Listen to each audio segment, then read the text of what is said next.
அருட்பெரும் ஜோதி அருட்பெரும் ஜோதி தனிப்பெரும் கருணை அருட்பெரும் ஜோதி எல்லாம் செயல்கூடும் என் ஆணை அம்பலத்தே எல்லாம் வல்லான் தனையே ஏத்து. ஓம் ஸ்ரீ ராமலிங்காபயம். ஓம் ஸ்ரீ ராமலிங்காபயம். ஓம் ஸ்ரீ ராமலிங்காபயம். எல்லோருக்கும் வணக்கம். இது எனது யூடியூப் சேனலான எல்லாம் செயல்கூடும் வள்ளலார். நான் வள்ளலார் முத்து பேசுகிறேன்.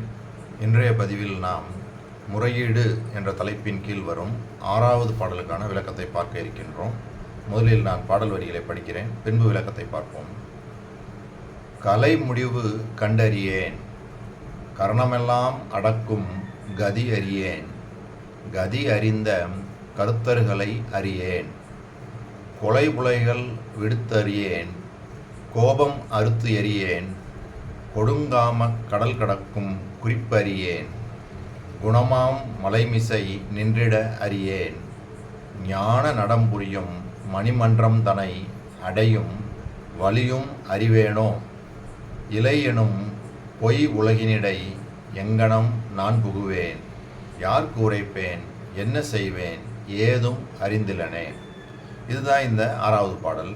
இதில் வள்ளல் பெருமான் என்ன சொல்கிறாங்க அப்படின்னா, கலை அப்படின்னா சுவாசம், அது முடிவுக்கு வரும் நிலையை கண்டு அறியாதவனாகவும், இந்த சுவாசத்தின் முடிவில் மனம் செயல்படாமல் அடங்கிய நிலையில் கதி என்று சொல்லக்கூடிய அமுதக்காற்று, அதாவது இறை சுவாசம் தொடங்கும் அந்த நிலையை அறியாதவனாகவும், இதை அறிந்த குருவை பின்பற்றாதவனாகவும், கொலை செய்து உயிர்களை புசிப்பவனாகவும்,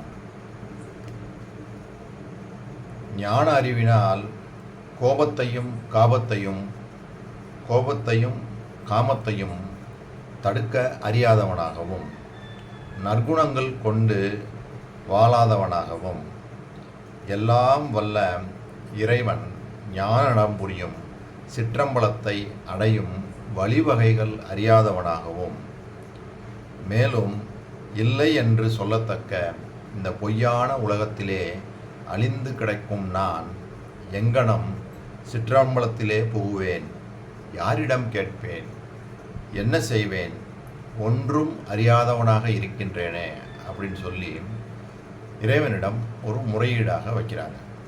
இதெல்லாம் அந்த இறைவனை அடைய முடியாமல், இதெல்லாம் எனக்கு தெரியலையே, நான் இது தெரியாமல் இருந்தால், இல்லாட்டினா தெரிஞ்சிருந்தும் அதெல்லாம் சரி செய்ய முடியாமல் இருக்கிறேனே, இதெல்லாம் இருந்தால் நான் எப்படி உணர்ந்தது அருளை பெற முடியும் அப்படின்னு சொல்லி ஒரு முறையீடாக வைக்கிறாங்க.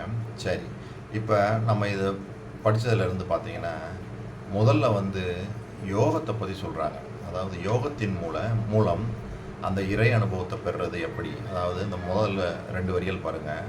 கலை முடிவு அறியேன், கலை முடிவு கண்டறியேன், கரணமெல்லாம் அடக்கும் கதி அறியேன், கதி அறிந்த கருத்தர்களை அறியேன். கலை கதி, அந்த கதியை அறிந்த கருத்தர்களை அறியேன் அப்படின்னு சொல்லி சொல்கிறாங்க. அடுத்து கொலை புலைகளை விடுத்தறியேன், கோபம் அறுத்தேறியேன், கொடுங்காம கடல் கடக்கும் குறிப்பறியேன். சரி, இப்போ நம்ம இதுக்கு தான் பார்க்க போகிறோம். முதல்ல வள்ளல் பெருமான் சொல்லக்கூடிய இந்த யோக நெறி அது என்னன்னு பார்ப்போம். வள்ளல் பெருமான் எந்த வழியில் இறைநிலை அடைந்தாங்க அப்படின்னு 2க்குள்ள அந்த கம்பேரிசன் பண்ணி அதை பார்ப்போம். அப்புறம் கொலை புலைகளை விடுக்கணும், இந்த ராக்காதிகள் என்று சொல்லக்கூடிய செயற்கை குணங்களை விடணும், கோபம் கொடுங்காமம் இதெல்லாம் விடணும் அப்படின்னு சொல்லி வள்ளல் பெருமான் ஒரு 2 இடங்களில் தெளிவாக சொல்லியிருக்காங்க. அதை விட்டால் நம்மளுக்கு என்ன கிடைக்கும் அப்படின்றத கூட சொல்லியிருக்காங்க. இதெல்லாம் பார்த்து நம்ம இந்த வீடியோவை நிறைவு செய்வோம். சரி, இந்த முதல்ல நான் யோக நிலை அப்படின்னு சொல்லி சொன்னேன். அதாவது இந்த நம்மளுக்கு தெரியும், ஏற்கனவே பல பதிவுகளையும் பார்த்துருக்கோம், ஒவ்வொரு மனிதனுக்கும் உணர்வு நிலை 3 இருக்குது. அதில் தான் ஒவ்வொரு மனிதனும் அனுதினமும் வாழ்ந்து கொண்டிருக்கிறான். அதாவது நனவு நிலை, அதாவது நம்ம இருக்கக்கூடிய இந்த விழிப்பு நிலைன்னு வச்சுக்கலாம். விழிப்பு நிலை, கனவு நிலை, தூக்க நிலை, இந்த 3 உணர்வு நிலைகள் தான் மாறி மாறி வரும், வேறு எதுவுமே வராது. ஆனால் நம்ம அடைய வேண்டிய இந்த 4th ஸ்டேஜ் வந்து துரியம் அப்படி சொல்லக்கூடிய இந்த சாட்சியாக இந்த 3 இதையும் பார்க்குறது. அதாவது இந்த துரியம் அப்படின்னா இந்த விழிப்பு நிலையிலேயே வந்து மனம் செயல்படாமல் இருக்கக்கூடிய அந்த நிலை. இந்த ஸ்டேஜுக்கு போனால் தான் இதான் ஞானத்தினுடைய ஆரம்ப நிலை. இதிலிருந்து மேலே போய் அப்படியே நம்மளுக்கு இன்னும் பலவிதமான அனுபவங்கள் கிடைக்க ஆரம்பிக்கும். சரி, இந்த துரிய நிலையை கிடைக்கிறதுக்கு தான் இது ஒரு வகையான யோக நிலை. வள்ளல் பெருமான் இந்த வழியில் போய் பெறலை. இருந்த போதுமே கூட இந்த வழியிலையும் பெறக்கூடிய வாய்ப்புகள்லாம் இருக்குது. ஆனால் இதில் வந்து ரிஸ்க்கு அதிகம். ஏன்னா உயிரே போகக்கூடிய, அதனால தான் சொல்லுவாங்க யோகங்கள்லாம் பண்ணும்போது தகுந்தங்க போடுறாங்க பாருங்கள், கதி அறிந்த கருத்தர்களை அறியேன். ஏன்னா ஒரு நல்ல வள்ளல் பெருமான் மாதிரி ஒரு குரு அமைஞ்சிட்டாதான் அவங்களுடைய கைடன்ஸில் தான் இது பண்ணணும்.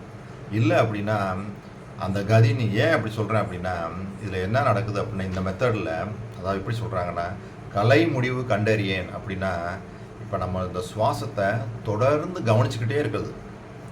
அதாவது உள்ளே போகிறது வெளியே வர்றது, உள்ளே போகிறது வெளியே வர்றதை இதை இடைவிடாமல் தூங்கும்போது கூட, இது வந்து ரொம்ப தீவிரமாக முயற்சி பண்ணுறவங்க, இது வந்து ஓவர் நைட்டில் நடக்கக்கூடிய விஷயம் கிடையாது.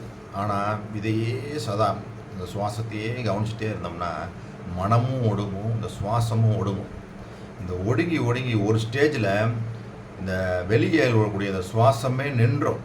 ஏன்னா நீங்கள் அதை கவனிச்சுட்டே இருக்க நின்றும்போது அடுத்து என்ன பண்ணணும், உள் சுவாசம், அந்த அமுதக்காற்றுன்னு சொல்லக்கூடிய அந்த இறை சுவாசம் வந்து வரணும். இதுதான் வந்து கதி நம்ம சொல்லுவாங்க பார்த்தீங்களா, ரொம்ப அதிகமான துன்பங்கள், அதாவது கொடுமைகள்லாம் பண்ணக்கூடிய ஒருத்தனை பார்த்து உனக்கெல்லாம் நல்ல கதியே வராதுடான்னு சொல்லுவாங்க. அப்படின்னா என்ன அர்த்தம், நல்ல பிறப்பே வராதுன்னு சொல்கிறாங்க பாருங்களா, அந்த மீனிங்கில் சொல்கிறாங்கல்ல. அதே மாதிரி இந்த கதின்றது ஒரு வகையில் வந்து பிறப்பு. அதாவது பிறப்புனா இப்போ இந்த சுவாசம் பார்த்து இந்த உள்ளே வர்றது வெளியே வர்றது கவனிச்சுட்டே இருந்து இந்த சுவாசம் முழுவதும் ஒடுங்கி இந்த வெளியே இருக்கக்கூடிய நம்ம உள்ளே இழுக்கிறோம் பாருங்கள், உள்ளே இழுத்து வெளியே வரோம்ல, இது போய் உள்ளே வந்து கடவுளுடைய சுவாசம் ஓட ஆரம்பிச்சிடும். அப்போ இந்த வெளி சுவாசம் தேவையில்லாத இந்த நிலைக்கு வர இந்த ஸ்டேஜ் வந்து கொடுக்கக்கூடியது யார், அந்த கடவுள் தான் கொடுக்கணும். அதுக்கு நம்மளுக்கு தகுதி இல்லாமல் இருக்கும்போது அது கிடைக்காத போது மரணம். அதுக்கு தான் என்ன பண்ணணும், ஒரு குருவோட கைடன்ஸ் மூலமாக இதை வந்து ப்ராக்டிஸ் பண்ணி அந்த நிலைக்கு போகிறது. அது போனதுக்கப்புறமா நம்மளுக்கு அந்த உயிர் அனுபவம் ஏற்படும். அதுக்கப்புறம் இன்னும் அருள் அனுபவம், சிவ அனுபவம் இதெல்லாம் பெற்று இன்னும் மேலே போகணும். இது வந்து ஒரு யோக முறை. வள்ளல் பெருமானுடைய முறை எப்படி இருக்குது அப்படின்னு பார்த்தோம்னா, அவர் வந்து என்ன சொல்கிறாங்க, அன்பின் வலியது உயிர்நிலை அப்படின்னு சொல்லி எடுத்துக்கிறாங்க. இந்த உயிரோட தன்மை வந்து அன்பு தான். அப்போ அன்பு வந்து நம்மளுக்கு அதிகமாக அதை வந்து எப்படி சொல்கிறாங்க, உயிர்கள் மீது இரக்கம், கடவுள் மீது அன்பு, இது ரெண்டையும் வச்சுக்கிட்டு இதே போதும், ஈரமும் அன்பும் கொண்டு இன்னருள் பெற்றேன், எனது மார்க்கம் இரவாத மார்க்கம் தோழி அப்படின்னே சொல்கிறாங்க. அப்போ எனது மார்க்கம் இரவாத சன்மார்க்கம் தோழி அப்படின்னே சொல்கிறாங்க. அப்போ எப்படி நம்ம இது பண்ணுறாங்க, ஈரமும் அன்பும் இதை வச்சு தான் அவங்க வந்து உயிர் அனுபவம் பெறுறாங்க, அப்புறம் அருள் அனுபவம் பெறுறாங்க, சிவ அனுபவம் பெறுறாங்க. ஸோ வள்ளல் பெருமான் வந்து ஜீவகாருண்யம் ஒழுக்கம் அதுதான் பேஸாக எடுத்துக்கிறாங்க. பார்த்தீங்களா, இப்போ ரெண்டுக்கும் உள்ள வித்தியாசத்தை பார்த்தாச்சு. இப்போ இங்கே வந்து யோக முறையை சொல்கிறாங்க. இதில் வந்து பயணிச்சா ஹெவி ரிஸ்க்கு. ஏன்னா ஒரு குரு கிடைக்காம, அதே மாதிரி கடவுளுடைய அருள், குரு அருள் நம்மளுக்கு ரொம்ப இதாக இருந்தால் தான் இந்த முயற்சியில் வந்து வெற்றி பெற முடியும். இதுக்கு நிறைய பிரயத்தனப்பட வேண்டி வரும். கொஞ்சம் மிஸ் ஆனாலுமே வந்து உயிரை இழக்கக்கூடிய அபாயம் இந்த யோக முறைகளில் இருக்குது. ஆனால் வள்ளல் பெருமானோடதில் வந்து எந்த இதுவுமே கிடையாது, ரிஸ்க் ஃப்ரீ எதுவுமே இல்லை, சகஜமாக போய் பழகக்கூடிய நெறி. அதனால தான் அவர் ஜீவகாருண்ய ஒழுக்கத்தில் எப்பயுமே வந்து சாத்வீகமாகவும் நம்ம எப்போயுமே தயாவண்ணமாகவே இருக்கணும் அப்படின்னு சொல்கிறாங்க பார்த்தீங்களா. அதுக்கு காரணம் அதுதான். அந்த மாதிரி இருக்கும்போது அந்த ஊனுடல் வந்து உயிருடலாகவே மாறிடும் அப்படின்றாங்க. அவருடைய மெத்தடு வந்து அப்படி தான். இந்த இந்த உடம்பை வந்து தாதுக்களால் ஆன இந்த உடம்பை வந்து அப்படியே உயிருடலாக மாற்றிடணும் அப்படின்றாங்க. அதுதான். அதுக்கு வந்து அவர் வந்து என்ன சொல்கிறாங்க, ஈரமும் அன்பும் கொண்டு இன்னருள் பெற்றேன். அதாவது அந்த மெய்ஞானத்தை நான் அடைவதற்கு காரணம் வந்து ஜீவர்களிடத்தில் இரக்கமும் கடவுளிடத்தில் அன்பும், இதை வச்சு தான் அவங்க அங்கே போகிறாங்க. சரி, இந்த விளக்கத்தோட இது இந்த 2 வரிகளுக்கு போதுமான விளக்கம். அதோட கொலை புலைகள் விடுத்து அறியேன், கோபம் அறுத்து எறியேன், கொடுங்காம கடல் கடக்கும் குறிப்பறியேன். சரி, இதுக்கு பார்ப்போம். இப்போ தெளிவாக இதுக்கு பார்த்தீங்கன்னா அப்படியே வந்து உரைநடையில் சுத்த சன்மார்க்கத்தின் முக்கிய தடைகள் இதில் எவ்வளோ தெளிவாக சொல்லியிருக்காங்க பாருங்கள். சுத்த சன்மார்க்கத்துக்கு முக்கிய தடைகளாகிய சமயம் மதம் முதலிய மார்க்கங்களை முற்றும் பற்றற கைவிட்டவர்களும், காமம் குரோதம் முதலியவைகள் நேரிட்ட காலத்தில் ஞான அறிவினால் தடுத்து கொண்டவர்களும், கொலை புலை தவிர்த்தவர்களும் ஆகிய இவர்கள்தான் சுத்த சன்மார்க்கத்துக்கு உரியவர்கள் ஆவார்கள். மரணம், பிணி, மூப்பு, பயம், துன்பம் இவை முதலியவைகளை தவிர்த்து கொள்வார்கள். அதாவது செயற்கையாகிய குணங்களை நன்முயற்சியால் தடுத்து கொள்பவர்களுக்கு கேவலாதிகார மரணம் நீங்கும். எவ்வளோ தெளிவாக சொல்கிறாங்க பாருங்கள். அதாவது செயற்கை குணங்களாகிய அந்த ராக்காதிகள் சொல்கிறோம் பார்த்தீங்களா, காமம், கோபம், லோபம், மதம், ஆச்சரியம், இந்த இதெல்லாம் சொல்கிறாங்கல்ல, இதெல்லாம் வந்து செயற்கை குணங்கள். இவைகளை நன்முயற்சியினால் தடுத்து கொள்பவர்களுக்கு மரணம் நீங்கும் அப்படின்னு சொல்கிறாங்க. சொன்னவங்க எதை சொல்கிறாங்க? சுத்த சன்மார்க்கத்தின் முக்கிய தடைகள் வந்து சமயம் மதம் முதலிய மார்க்கங்களை முற்றும் பற்றற கைவிட்டவர்களும், காமம் குரோதம் முதலியவைகள் நேரிட்ட காலத்தில் ஞான அறிவினால் தடுத்து கொண்டவர்களும், கொலை புலை தவிர்த்தவர்களும் ஆகிய இவர்கள்தான் சுத்த சன்மார்க்கத்திற்கு உரியவர்கள். மரணம், பிணி, மூப்பு, பயம், துன்பம் இவை முதலியவைகளை தவிர்த்து கொள்வார்கள். பாருங்கள் எவ்வளோ தெளிவாக. அப்போ சுத்த சன்மார்க்கத்துக்கு நம்ம வந்துட்டோம் அப்படின்னாலே நம்மளுக்கு மரணம், பிணி, மூப்பு, பயம், துன்பம் எதுவுமே கிடையாது. ஏன்னா நம்ம இங்கே வரும்போதே எப்படி வர்றோம்? உரியவர்கள் ஆவார்கள் அப்படின்னு சொல்லி என்ன சொல்கிறாங்க? சுத்த சன்மார்க்கத்துக்கு நம்ம தகுதியானவர்கள்னால் எப்போ? ஜாதி மதம் சமயம் இதில் பற்று வச்சுருக்கக்கூடாது, கொலை புலையை தவிர்க்கணும், ராக்காதிகள் என்று சொல்லக்கூடிய இந்த செயற்கை குணங்கள் எல்லாத்தையும் சினம் வெகுளி காமம் லோபம் மதம் ஆச்சரியம் எல்லாம் போகணும். அப்போ இதெல்லாம் விட்டவங்க மரணம் வராது. அதோட கூட மரணம் பிணி மூப்பு பயம் எதுவுமே வராதுன்னு சொல்லி தெளிவாக சொல்லியிருக்கிறாங்க. சொன்னவங்க இன்னொரு இடத்துல கூட இன்னும் கூட அருமையாக சொல்கிறாங்க. இது வந்து உரைநடைப்பதில் உபதேச குறிப்புகள் 18 தலைப்பில் மனித தேகத்தில் கடவுள் காரியப்படுவது அதில் ஒரு பகுதியில் இது வருது. என்ன சொல்கிறாங்கன்னா, கடவுளை அறிவதற்கு ஆன்ம அறிவை கொண்டே அறிய வேண்டும். மேற்படி அறிவு ஆன்ம வியாபக ஆலயமாகிய மனிதர் தேகத்தில் கடவுள் காரியப்படுவது உத்தமம் அப்படின்னு சொன்னவங்க, பக்குவ ஆன்மாக்களிடத்தில் கடவுள் அருள் வெளிப்பட்டால் சுத்தமாதி 3 தேகமும் அத்தருணமே வரும். அதாவது பக்குவான் ஏற்கனவே நம்ம பார்த்துருக்கோம். பக்குவ ஆன்மா, அபக்குவ ஆன்மா, பக்குவ ஆன்மா 3 ஆன்மாக்கள் நம்ம பார்த்துருக்குறோம். இந்த பக்குவ ஆன்மாக்கள் இடத்துல கடவுள் அருள் வெளிப்பட்டால் சுத்தமாதி 3 தேகங்கள், அதாவது சுத்த தேகம், பிரணவ தேகம், ஞான தேகம் அத்தருணமே வரும் அப்படின்றாங்க. பக்குவம் இல்லாதவர்களுக்கு அருள் செய்தால் வாழையின் இடத்தில் அக்கினி காரியப்படுவது போலாகும். அதாவது பக்குவம் இல்லாதவர்கள் அபக்குவர்களுக்கு வந்து அந்த அருள் வெளிப்பட்டால் அதனால் பிரயோஜனம் இருக்காதுன்றாங்க. அதாவது பச்சை வாழை மரத்தில் வந்து தீயை பொருத்தி வச்சோம்னா தீ பிடிக்காத மாதிரி பிரயோஜனம் இல்லை. அப்போ அபக்குவிகள் வந்து என்ன பண்ணணும் அப்படின்னா இங்கே சொல்கிறாங்க பாருங்கள். ஆதலால் கடவுள் அருள் வெளிப்படுவதற்கு அபக்குவிகள் தங்கள் செயற்கை குணங்களாகிய ராக துவேஷாதிகளை நீக்கல் வேண்டும். அது என்னன்னு சொல்கிறாங்க பாருங்கள். சினம் வெகுளி முதலியவற்றை நீக்கல் வேண்டும். இதுபோல் மற்ற கெடுதியாகிய காம குரோதாதி சம்பந்தங்களையும் நீக்கல் வேண்டும். தெளிவாக சொல்லிட்டாங்க.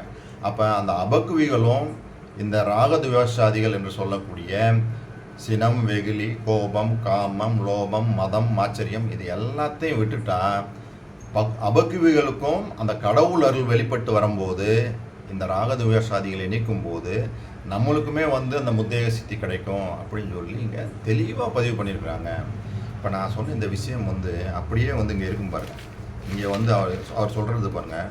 கொலை புலைகள் விடுத்தறியேன், கோபம் அறுத்து எறியேன், கொடுங்காம கடல் கடக்கும் குறிப்பறியேன். அப்போ இதெல்லாம் அறியேன்னு சொல்கிறாங்க பார்த்தீங்களா? அதை அறிவதற்கு வள்ளல் பெருமான் உரைநடை பகுதியில் தெளிவாக விளக்கம் கொடுத்துருக்குறாங்க. அப்போ இது மூணையும் விட்டுட்டோம்னா, கொலை புலை ராக்காதிகள் என்று சொல்லக்கூடிய செயற்கை குணங்கள் இது எல்லாத்தையும் விட்டுட்டோம்னா நம்மளுக்கு முத்தேக சித்தியே கிடைக்கும். அதோட மரணம் நீங்கும். என்ன சொல்கிறாங்க? மரணம் இருக்காது. மரணம், பிணி, மூப்பு, பயம் எதுவுமே கிடையாது. எல்லாமே போயிடும் அப்படின்னு சொல்லி சொல்கிறாங்க. இந்த சிந்தனையோடு நான் இந்த வீடியோவை நிறைவு செய்கிறேன். அடுத்த பதிவில் நான் முறையீடு என்ற தலைப்பில் வரக்கூடிய 7வது பாடலுக்கான விளக்கத்தை பார்ப்போம். இதுவரை பொறுமை காத்து எனது வீடியோவை பார்த்த உங்களுக்கு கோடான கோடி நமஸ்காரங்களும் நன்றிகளும். அருட்பெரும் ஜோதி அருட்பெரும் ஜோதி தனிப்பெரும் கருணை அருட்பெரும் ஜோதி.